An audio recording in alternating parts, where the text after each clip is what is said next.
You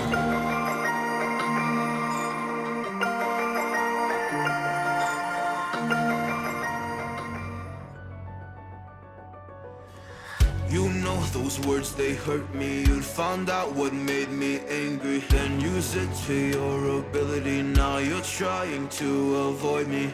You're the big problem here, a bully to many for so many years. Now shut your mouth, close your ears. Never learned your lesson and nobody cares. That's what you're here for, here to make me miserable. I know you get joy out of it. You hurt me but call me the same names again. You know I never liked them, and that's so unforgivable. I know you ruined my childhood. You hurt me and do it all over again.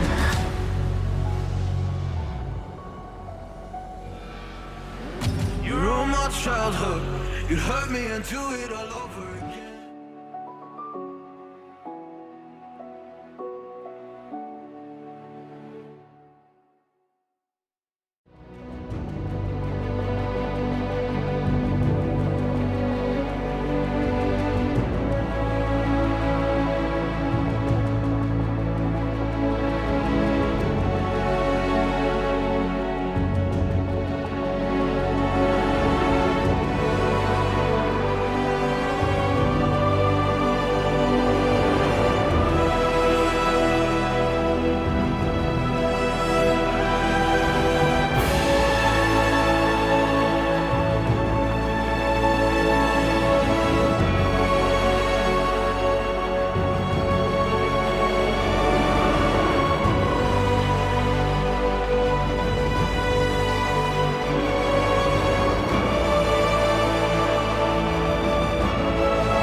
Hello everyone, this is Fantasy-esque and welcome back to The Sims 4 Royal Witch Kingdoms. Today we are picking up with the noble house of Ramadust. I almost forgot the name we were going with, but yes, the noble house of Ramadust.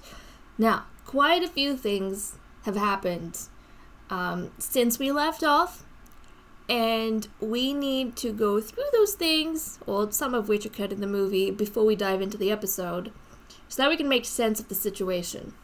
Now, we've all been expecting Meralda to be on the thumbnail with some other sim that we kind of had planned for her since the beginning of Season 2. But the male in question has suddenly changed, and we need to know why that is the case. So, what ended up happening? Now, Meralda, off camera, got betrothed to Master Kenzo Siddeley, and we already knew this match was coming because Kenzo got invited to the Ramong Palace when High Queen Nimue had her wedding, and when we began the season, along with the other court members of Ramong, and he's been invited to, I feel, a few parties as Meralda's +1. So even though they didn't actually had any sort of betrothal agreement, I think everyone in the witch community kind of knew something was going to happen between them. So yeah, there was that going on. And so Meralda off camera got betrothed, and in the movie we saw that Valar came to visit to offer his congratulations because he and Meralda are thankfully becoming friends, which is good because we want our nobles in Ramong to be really close to each other. Or, I mean, he doesn't exactly have allies in the royal family, so he needs to have allies somewhere. So that was happening. He came to offer his congratulations, and just to, I think, have, catch up with Meralda. Visit, catch up, all of those good things. And plus, Meralda is his Najime, actually, as well. So their families are connected through marriage. So, yeah, we were having that going on. And Daphne, I thought Daphne was nice when she was younger. Maybe it was the flowers she used to wear in her hair, but she is not. She is a mean little thing. I don't know if mean is actually one of her traits, but she kept trying to pick a fight in the last episode with Artros, and I didn't understand why. I was like, come on, you're visiting your sister after she's moved out of the house. At least be nice to her. But no, for no apparent reason, just picking fights with her. And then she's been picking fights with Meralda as well under the same flippin' roof. So I don't know what's going on with that. But I feel like Daphne's becoming a little bit spiteful because her stag is moving on in life, and she's kind of still the little kid. Even though they are a set of triplets and they are the same age, I think she's kind of sick of being under everyone else's authority, and she kind of just wants a little bit of freedom in a new home of her own. So that's been going on, and she was trying to, I don't know if she was picking a fight or what, but she was like, oh, isn't it strange that Meralda is 13 years older than Master Kenzo? But then Meralda was kind of like, well, the High Queen and King are 15 years apart. And then Valar stepped in to say, age is but a number, Miss Daphne. So that conversation ended there. So we had congratulations being offered at the beginning of the movie.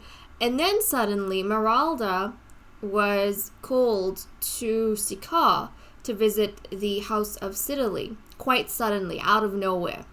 And she wasn't told anything about the reason for their visit, but she knew it was urgent. When she got there, High Lady Calypso, who's currently talking to High Queen Faina, she broke the news to Meralda that Kenzo had mysteriously just died, and they weren't exactly sure of the circumstances of his death, or they didn't know how exactly that came about, but he had suddenly died, which nobody was expecting, even myself. And as usual, we suspect that it is foul play, although we don't really know where, how, and why this has taken place. And Meralda was quite distraught because she had managed to befriend Kenzo, and I think that partnership between them was a really good, genuine one. Unfortunately, nothing is gonna ever be able to come of it because he's now dead, right? So the Citadels are making preparations for his final rest, and that's happening within their household, so we're not currently privy to any of that, and probably won't be until we get around to playing them. And then Calypso, during that meeting, told Meralda that, well, now there is no more betrothal, you're gonna have to move on and marry someone else. And she freed Meralda, essentially. She said, we will mourn him. The Citadels will mourn Kenzo, their Vlaro, but Meralda's kind of free to go do her own thing. She won't hold it against Meralda for moving on. And then it was the wedding day of Meralda to a brand new sim that we have never seen before. Because like I said, at this point, once our nobles start dying, if our spares start dying, if anyone that's paired with anyone starts dying, then we're going to start marrying commoners into nobility, aka sims that you guys have left for me in the gallery. So Meralda had to marry down to a commoner, or actually get a commoner to marry into nobility. So, you know, there is that. And this new male has noble status, but kind of the same situation as Calypso. Calypso is going to have to take on a commoner as her husband, and Meralda had to do the same. Meralda's family has been very high and mighty, so I feel like this is a little bit of a punch in the gut. Now, she was quite upset during the wedding, and Daphne kept trying to tell her, well, you know, you need to put that grieving face away, put that sad face away. It's unsightly. And I feel like she was just being a nasty little person, honestly. She was not being supportive, but that is her sister, so what can you do? But okay, we can dive in. We are now having the wedding celebrations, and I'm also very curious about the selection of sims that Meralda has chosen to invite to this.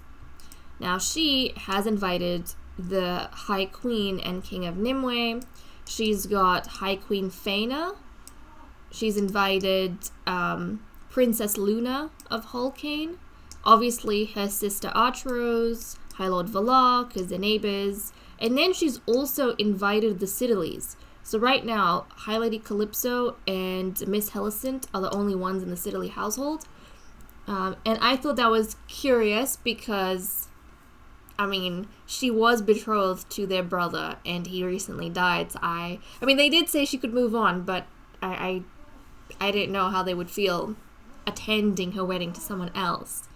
And then the suspicious sims. So, guys, I'm telling you, if he was poisoned, which I feel like maybe he was poisoned, he was quite an unexpected death, not gonna lie. So if he was poisoned, I feel as though it was Faina. It was Faina. I mean, Elrond doesn't even live in Sikaar, so he would not have been able to poison Kenzo. He would not have been able to. So it was, I feel, Faina. We've already established that Faina has something against the Ramadust family. Or maybe not politically, but personally, because of the affair that happened with their mother and Faina's father. So there is that. Maybe she's trying to get back at her by going through literally all the girls in the family. I mean, they killed off Archrose's Stabella, her brother-in-law, and now they've killed off the person that Meralda was betrothed to. And and because I'm trying to think, if he was poisoned, how would that have happened? Well, I'm pretty sure in the previous episode, when Valar threw a birthday party for Archrose, Kenzo was there. And so was Faina. So I'm thinking, like, does Faina strike again? Did she do it again? She killed someone? So kind of scary stuff. No doubt, the Sikaars are getting a little bit crazy and out of control. They've always been, mischievous. They've always been that way, but they've just become outright deadly in this season, I feel. Now, as for the aging up, when's that happening? How's that happening? In terms of Kenzo, because we were playing with the Ramadust family next, but Kenzo was still a teen. So I did jump into... Actually, no, not his household. So what I do when I'm preparing for the wedding of my Sims, I actually get the non-heir that's marrying into the household. I temporarily move them into the house so that I can keep tabs on them while I make wedding preparations. So this is like behind the scenes what happened, right? So I was doing that. I had Kenzo moved in here temporarily just so we could play through until he aged up into a young adult, because I didn't want to like force his age up. I just wanted him to naturally age up. And I played them for several days, fine. Several days I played them fine. And then one day he came back from the academy and he went to bed, and I was busy dealing with Daphne and Meralda. I thought, well, he's in bed. I don't have to look after him right now. And I don't know if I checked his needs before he went to bed, and maybe he was hungry. Autonomy was on, so and there was food around the house. So I fed them at regular intervals, so I didn't think anything would happen. And then suddenly Meralda got sad. And then I was wondering why she's sad. It said she lost someone. Like she was mourning because she lost a friend. And I was confused. I was like, wait, what do you mean she's mourning? Like, who died? Who died? Maybe some random commoner died? And then, while I was thinking that, I looked down at the panel and suddenly Kenzo wasn't there anymore. And then I freaked out. I was like, wait, what? And I tried looking around the household and I couldn't find Kenzo. And then I looked at the relationship panel and he was a flippin' ghost. And I was like, wait, what? So then I looked through my notifications and literally I had no notifications of his death. Normally when they die of starvation, you will get told that they are dying of flippin' starvation. Also, no, change back into your wedding attire because your wedding attire is pretty. I have to say, their wedding attire is really, really pretty. Like, I really, really enjoy it. So let's get her changed. But yeah, I had no clue what was going on. And that's why I'm saying it's a mysterious death. And nobody knows what happened. We assume it's poisoning. But really, there was no trace. There was no trace of anything. So I don't know what exactly we can follow. Yeah, that happened. So in the actual story of things, maybe Kenzo was moving back and forth between here and his home between the wedding preparations, like while they were making wedding preparations, or as the years were going by. And the last he was with his family when he died, and that's when Meralda found out. So yes, tragedy struck. So that's how things kind of went down. And then she found a commoner from her lands to marry. Now the person, also I have to say, their wedding outfits look really cool. It's the exact same thing that the Rawans wore, but obviously these are the colors of, like, the wedding colors of the Ramadust family, and I think it's really, really cool. And I have rambled for a bit explaining the movie, which was quite long, but I think we can now meet the new sim in town. So we have Lord Arther Ramadust, originally Arther Darksea, and this sim was created by Aurora the King 15, so thank you so much for that. I will leave the name of this sim and the creator's name in the description of this video so you guys can try and find him in the gallery. He is really, really cool, and I'm actually excited to have fresh new genes in the family. That is going to be really, really fun. Now, in terms of his appearance, he's got the really dark ashen skin, which I actually like. He's got black eyes, and he's got the icy blonde hair. So he does look quite unique and very, very cool. And yeah, for the Ramadust, their wedding makeup is like red, and I think that looks really cool. Really cool. Red. Now, he and Meralda, they are not even friends, as you can see. They obviously have a positive relationship with each other, but I don't know how that's going to develop going forward. And they are married, of course. Now, Meralda's traits, just quickly to see the compatibility. Let's go through his traits as well. She's gloomy, self-assured, erratic, right? So, obviously, sadness stays with her for quite a long time. And Kenzo, she was friends with, so I think he's going to be in her thoughts for a while. I wonder if that's going to come between her and Arthur ever, but there is that. She's quite confident in herself though, and I think that's why she doesn't get like undermined by Daphne. No matter what Daphne says, she doesn't really lose her cool because she's quite confident in herself. She's also a bit erratic though. Her emotions are unpredictable, so she does keep her calm, but who knows when that's gonna flip one day. I feel like if it does flip, it's gonna go really badly. As for Arthur, he is self-absorbed, romantic, and ambitious. So ambitious totally makes sense. He was a commoner, but he married into nobility. I feel like that is something, like totally something that Arthur would be into. He would be making a lot of effort, and he's romantic, so I think he would make a lot of effort in his marriage because he does want to climb up the social ranks, and he does have big ambitions, and he doesn't want to stay at the lowest echelons of society.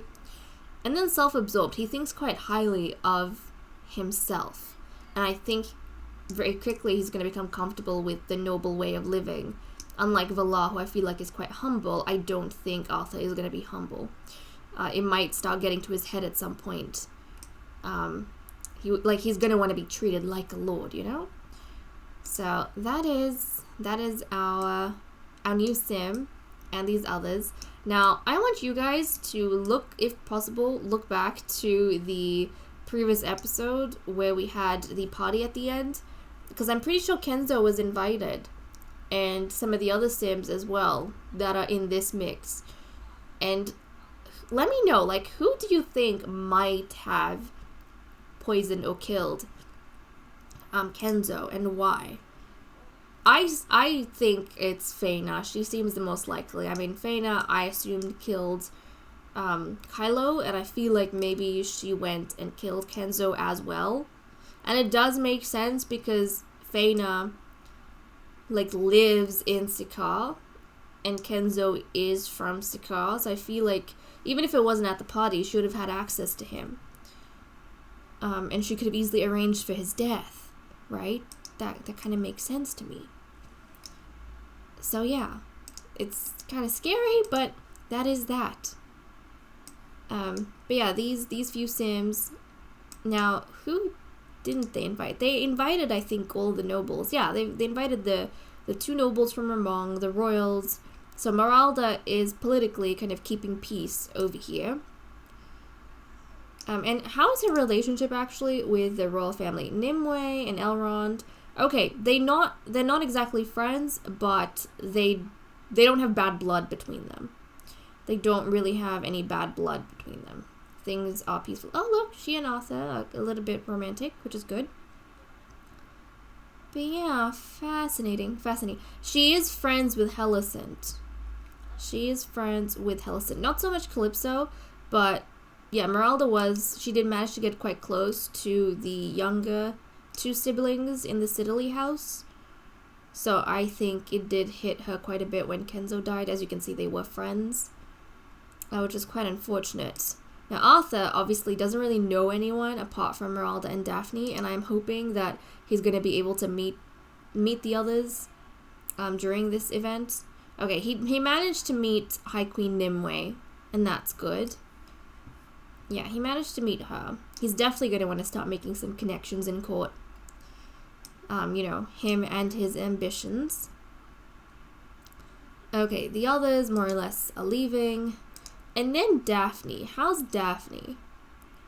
So Daphne is really close to her sister Meralda, and I feel like Meralda puts up with her quite a lot. She and Archeros used to be super close when they were younger, and then Meralda was always by herself. But as they've gotten older, she is not too happy with Archeros. I feel like it's because Archeros has a family now, just kind of moved on ahead, whereas Daphne stayed behind. But she lives with Meralda, and she's, under the care of Meralda right now. So I think that's why they're kind of close. It's literally the physical closeness has kept them close. She is friends with King Elrond, interestingly enough, and with High Queen Nimue. So look at her. She's like the political one.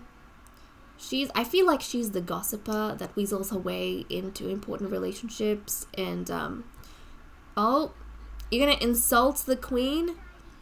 But I feel like she has no filter.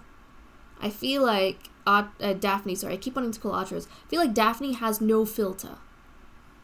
And that's not good. That is not good. If the person she's talking to is patient, then they deal with it. If they're not, then that is a little bit risky, I feel. Okay, she does not like High Lord Eldrick. She does not get along well with High Lord Eldrick at all. So that's kind of fascinating. I don't know why that is, but she does not like him. Lucky for you, you're not marrying into Holkane. You're marrying High Lord Diamond in Sikaar. And she's not friends with Diamond. She has a little bit of a romance with him, but I don't think she views Diamond as her soulmate necessarily. She kind of just likes the idea of having her own household. And I think Diamond is the path to that. But she is friends with Diamond's Stagda, Diamond's sister, his younger sister, Lady Velena, who is now married into Holkane. So she is friends with Velena.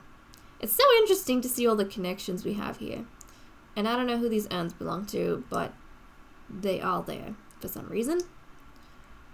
Okay, so let's kind of see what whims these guys might have that I could help with right now. Okay, he wants to make out with High Lady Meralda. So actually, why don't you come here? You two. Let's have some alone time, shall we? Come on, Meralda. You two come here, let's have some alone time. And no doubt, guys, it was such a surprise when Kenzo died. I was like not ready for that. I was excited for Kenzo because if Kenzo did marry Meralda, then we would have had like two couples with different kinds of blue and purple skin. So with Valar, he had light purple skin, Artros had that turquoise blue, and then with Meralda, Kenzo would have had dark purple and Meralda would have had the light blue. And I thought that would have been cool to have, you know, the same color dynamics happening with the two noble families of Ramong. But then he died and screwed my plans up. But I'm happy that we have new blood. I mean, Lord Arther is a really cool character, so I'm excited to have him on board as well. But let's get you two. There we go. Let's have some personal time. Build your relationship somewhat. There we go. There we go. I don't feel like a lot of our married couples can have this going for them. Obviously, Meralda is going to be open to this marriage, I feel. Very much so. She and Kenzo never did get to develop a romantic relationship because he was, like I said, a teenager. He was quite young. But they were friends. So I think she is mourning the friend that she lost, but she's not heartbroken per se that, you know, her love has died. Okay, Daphne, she wants to chat with Lord Diamond, so I'm wondering, it's 7 p.m., but I'm wondering if we can invite Diamond, oh no. I'm wondering if we can invite him to come visit us.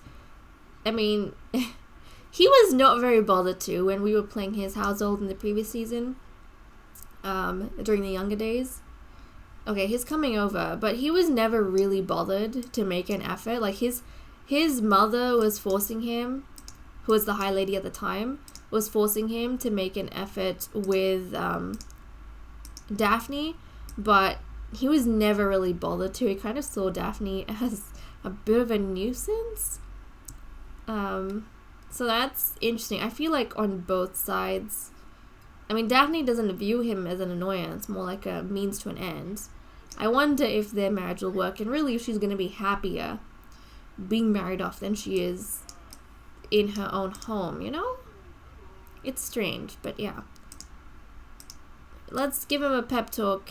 I mean, you did want to chat with him.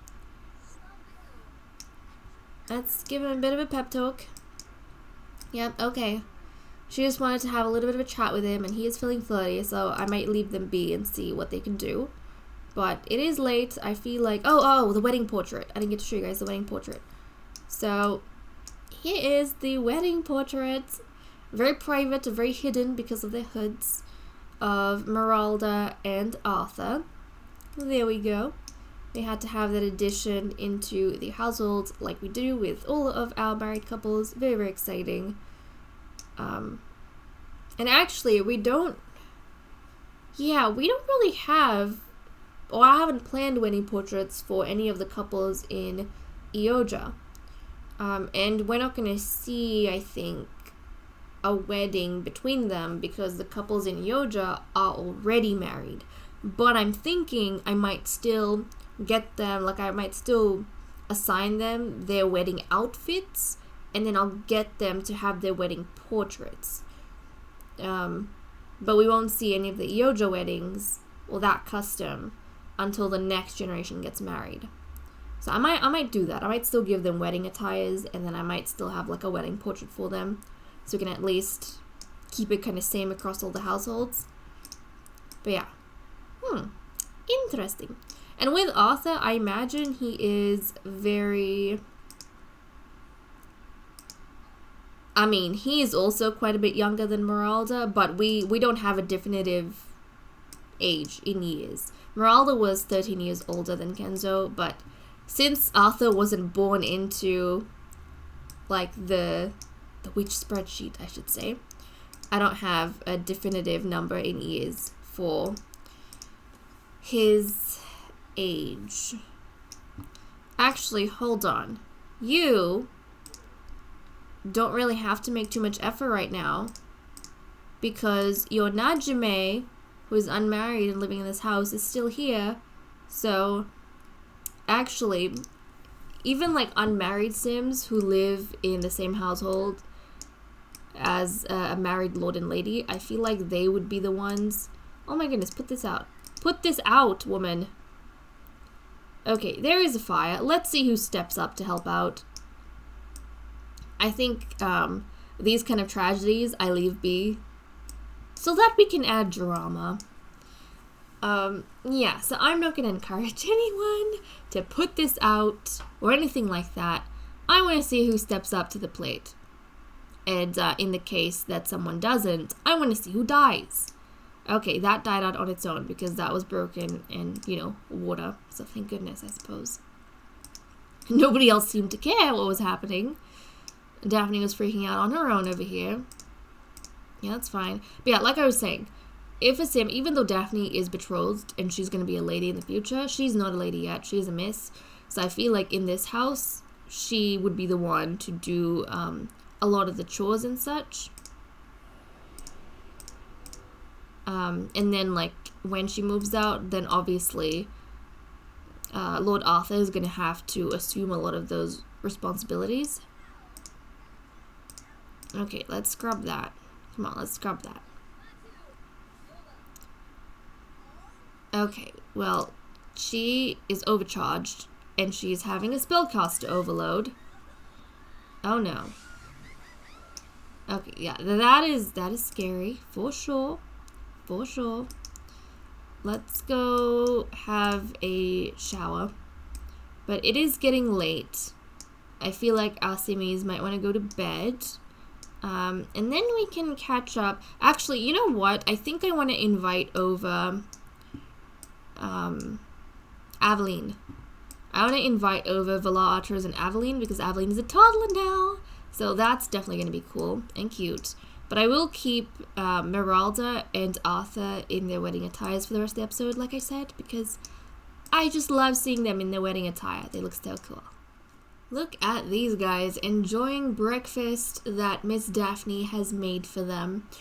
We have some delicious grilled fruit, but also, look who's coming through the front door. We have guests. So, we have invited over the Rawins.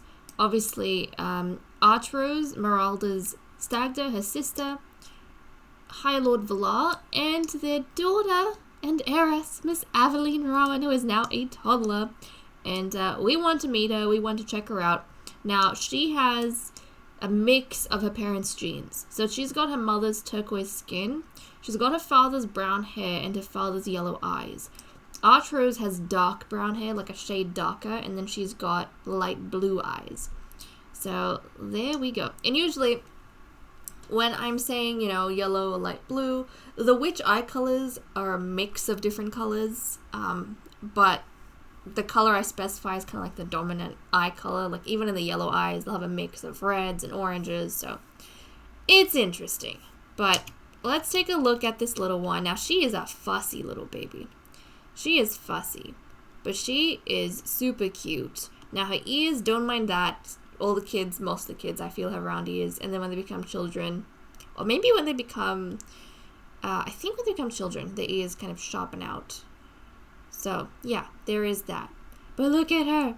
Isn't she adorable? Isn't she adorable? Now, as we can see, light blue eyes. That's, I think, the color in the center. Like the middle color is usually what I'm referring to. So it's like green on the inside, yellow in the middle, and then red on the outside. So when I say they have yellow eyes, in the witch species, the witch race, usually means the center eye color. So her mother, she's got light blue eyes, as you can see. There we go. Ah, adorable. Adorable little one. Let's get Meralda to do a friendly introduction. Obviously, she's already acquainted with her Stagda, but we want her to meet her niece. And I don't actually know if we have a word for niece in the witch language. I confess I am unsure. Let me check through my notes real quick to see if maybe I have something assigned for those particular words. I might not. Because, you know, we don't have words for son and daughter, so I think I probably kept it the same. Yeah, we don't. So I haven't designated any words for niece and nephew because we don't have words for son and daughter. I think I'm just going to keep that as non-witch words. Oh, did you meet her? Have a friendly introduction. Oh, look at her. She's adorable. She's so cute. I wonder how Meralda feels seeing a mini version of her Stagda here. I mean, she grew up with essentially 2 of these. You know, that's so cute. She grew up with 2 of these.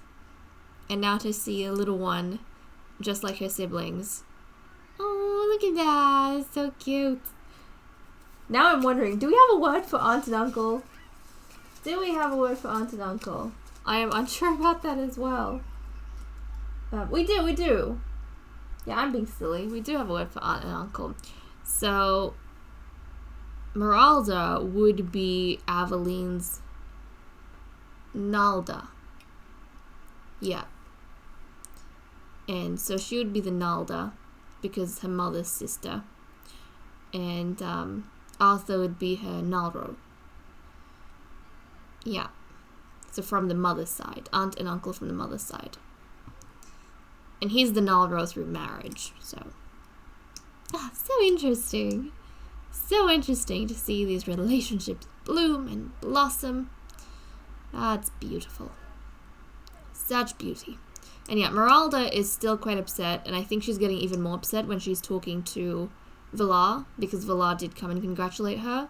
And what is this? She is wanting to yell at Artros. You sisters are so complicated. Seriously, guys. These sisters are so complicated because for one reason or another, I find them being almost always upset at each other. And I don't even know why that is. Look at Arther being a good husband. Cleaning the grill outside. Look at him. Leaving the family to talk, cleaning the grill, keeping his head down. Excellent. Excellent. Exactly what we wish to see.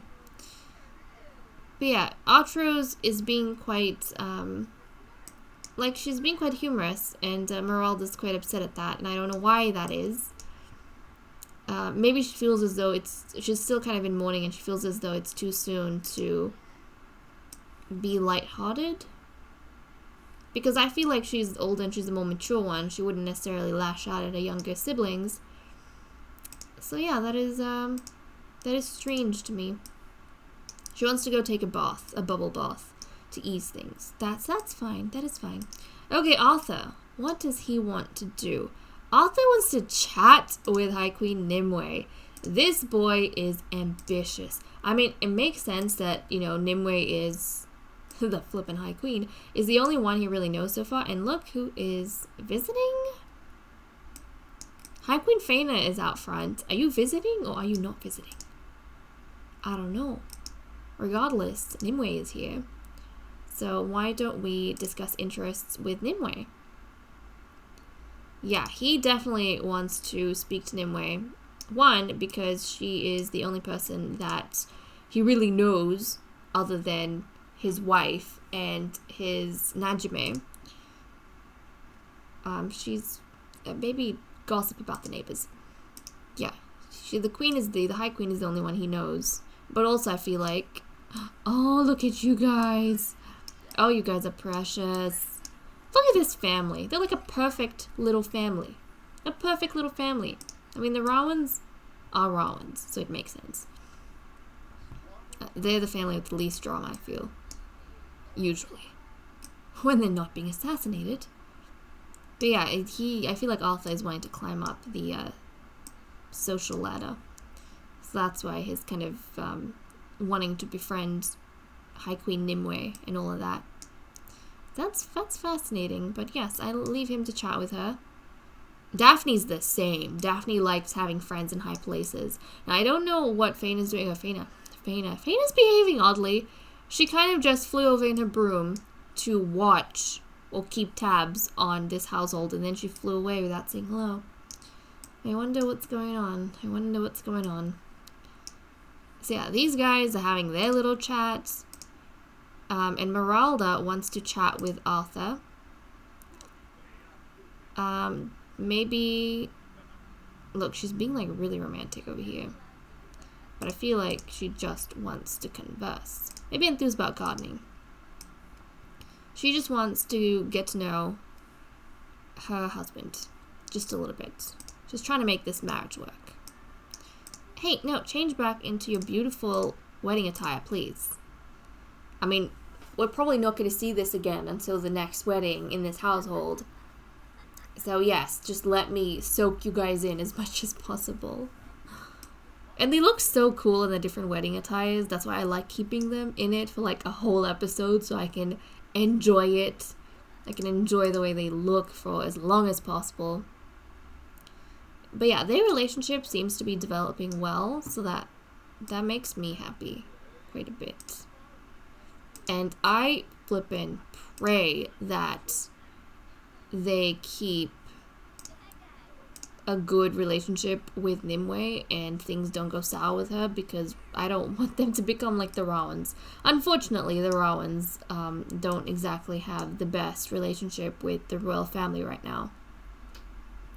And I'm hoping that isn't the case of the Ramadust. I mean, yes, you could say that the royals are picking on them, kind of, at least the Sikars are, by killing off Kenzo. But at the same time, they killed Kenzo off before he married Meralda. So it didn't really, like, it's not anything against the Ramadust. I mean, yes, they're the reason that he got killed, but he wasn't, officially tied to the Ramadust family at that point. So, I mean, and also, that's the problem they have with the Sikar royal family. The Ramadusts don't have a problem with the Ramong royal family. So, it's complicated, but that's what I love about being in the second generation. Everything is just so tangled, and it's so fun to untangle everything. Where possible, of course. We can't untangle every single relationship. Now, Nimue, she, has not reached out to any of the nobles in terms of having a baby of her own. So, literally, we are seeing no heirs. No heirs from Nimue right now. And she is getting up there in age, mind you. She's an adult at this point. Now, one thing that I had thought about in the previous generation and we never got to see in practice because everyone ended up having heirs is the idea of an adopted heir. So this is a system I already had worked out beforehand that we never got to do because, well, we never had a problem. But essentially, if a family, this goes for a royal family or a noble family, if a family doesn't end up having any children, any heirs for whatever reason, then they will adopt, if they're past breeding age, they will adopt a child, a spare child from another family, and that child will become the adopted heir. It'll be given, the family name and everything, and it will be treated as a biological child would be. The only difference is they would not have the same lineage, but that is that. And the way that typically would work is you'd want to adopt from royal families, I think. Yeah. So typically you'd want to adopt from a royal family, and if there are no royal spares that you can adopt, then you would adopt from a noble family. So that's the way it's going to happen.